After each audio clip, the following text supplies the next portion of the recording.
Pour certains, le simple fait d'évoquer un trajet en voiture, en bateau ou en avion provoque la nausée. Pour tout savoir sur le mal des transports à l'occasion des vacances de la Toussaint, nous avons donc rencontré le docteur Michel Toupet. Le mal des transports est lié à un problème d'équilibre.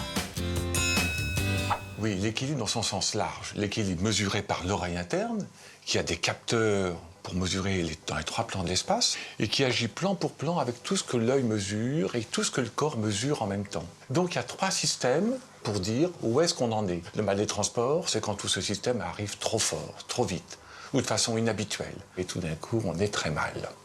Mieux vaut se placer à l'avant d'un bateau ou d'un avion pour ne pas être malade.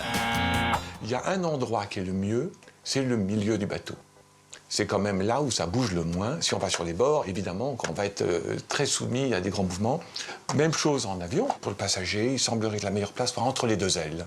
En voiture, si on a un seul enfant, on le met plutôt au milieu, même s'il y a devant lui un gouffre pour pouvoir retirer, mais il est bien sanglé, mais il voit, comme les parents, l'environnement.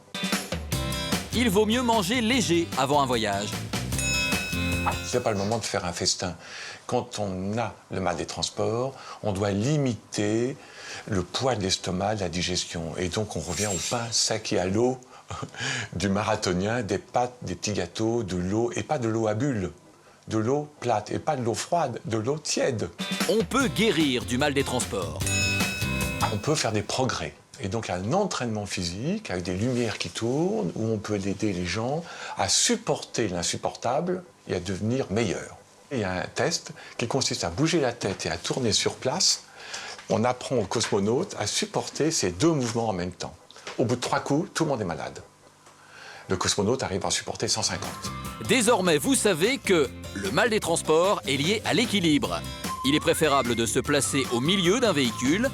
Avant un voyage, mieux vaut manger léger. Enfin, on peut devenir plus résistant au mal des transports. Maintenant, vous voilà armé pour voyager en pleine forme.